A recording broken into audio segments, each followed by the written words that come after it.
Welcome to Parvati அம்மாச்சி சமையல். இன்றைக்கி நம்ம பார்க்க போகிற ரெசிபி என்னென்னா, ஒரு அருமையான கருவாட்டு குழம்பு தாம்மா. இது ரொம்ப டேஸ்ட்டாக இருக்கும். கிராமத்து பாணியில் செஞ்சது. வாங்க வீடியோக்குள்ளே போவோம். இது எப்படி செய்கிறதுன்னு பார்ப்போம்.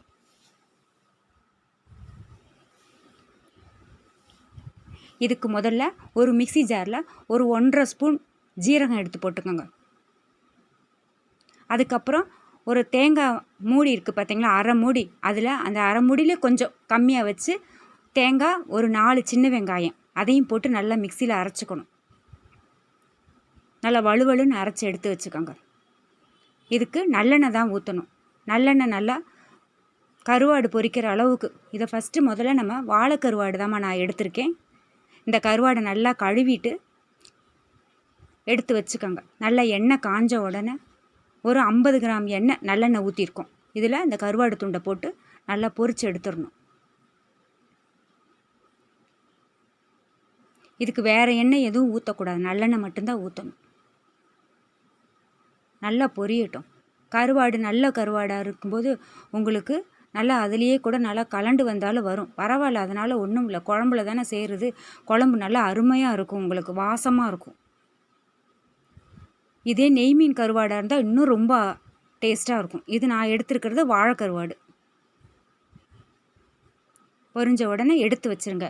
அதே எண்ணெயிலேயே ஒரு 3 ஸ்பூன் தேங்காய் எண்ணெய் ஊற்றிக்கோங்க. தேங்காய் எண்ணெய் ரொம்ப டேஸ்ட்டாக இருக்கும். இந்த குழம்புக்கு கண்டிப்பாக தேங்காய் எண்ணெய் ஊற்றணும். ஊற்றிட்டு சின்ன வெங்காயம் ஒரு 20 வெங்காயத்தை நல்லா 2 பீஸாக நறுக்கி வச்சுருக்கேன். 1 ஸ்பூன் கடுகு போட்டுக்கோங்க. 1 ஸ்பூன் கடுகு போட்டுட்டு கடுகு பொரியட்டும். கடுகு பொரிஞ்ச உடனே இதுக்கு சின்ன வெங்காயம் தான் போடணும், பெரிய வெங்காயம் போடவே கூடாது. பெரிய வெங்காயம் போட்டோம்னா இனிக்கும் குழம்பு. சின்ன வெங்காயத்தை நல்லா 2 துண்டாக நறுக்கி ஒரு 20 வெங்காயம் போட்டிருக்கேன். ஒரு 2 மீடியம் சைஸ் தக்காளியை அதையும் பொடிசாக நறுக்கி வச்சுருக்கேன். கடுகு நல்லா பொரிஞ்ச உடனே இந்த கட் பண்ணி வச்சுருக்கிற வெங்காயத்தை அதில் போட்டுறணும். இந்த குழம்புக்கு சின்ன வெங்காயத்தோட வாசனை ரொம்ப நல்லாயிருக்கும். அந்த கருவாட்டு எண்ணெயிலே தான் போடணும், வேறு எண்ணெய் நீங்கள் மாற்றக்கூடாது. அப்போ தான் இந்த குழம்புக்கு டேஸ்ட்டே ரொம்ப நல்லாயிருக்கும். 2 பச்சை மிளகா அதையும் போட்டுட்டு ஒரு கொத்து கருவேப்பிலை அதையும் போட்டு நல்லா வதக்கிடுங்க.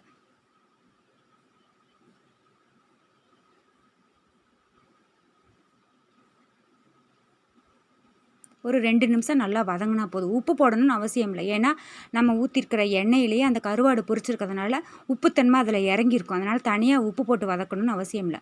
2 மீடியம் சைஸ் தக்காளி அதையும் போட்டு நல்லா வதக்கிடுங்க. அதில் உப்புத்தன்மை இருக்கனால தக்காளி சீக்கிரம் கரைஞ்சிடும் உங்களுக்கு.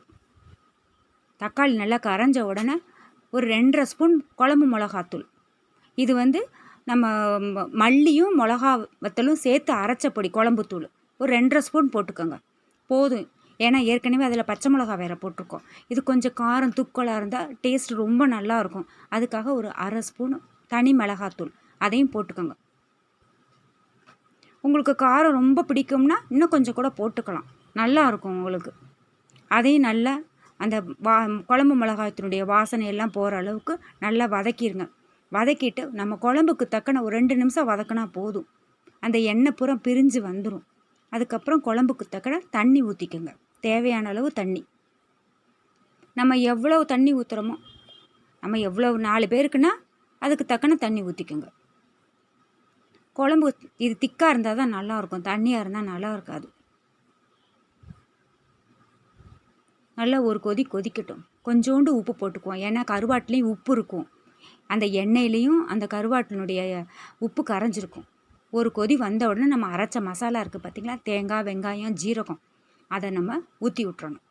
ஊற்றி விட்டுட்டு நல்லா கொதிக்கட்டும். ஒரு 5 நிமிஷம்னாலும் கொதிக்கணும். அந்த ஜீரகத்தோட வாசனை வெங்காயத்தினுடைய வாசனை எல்லாம் போகட்டும். போனதுக்கப்புறம் நம்ம வறுத்து வச்சுருக்கோம் பார்த்திங்களா கருவாடு, அதையும் போட்டுறணும்.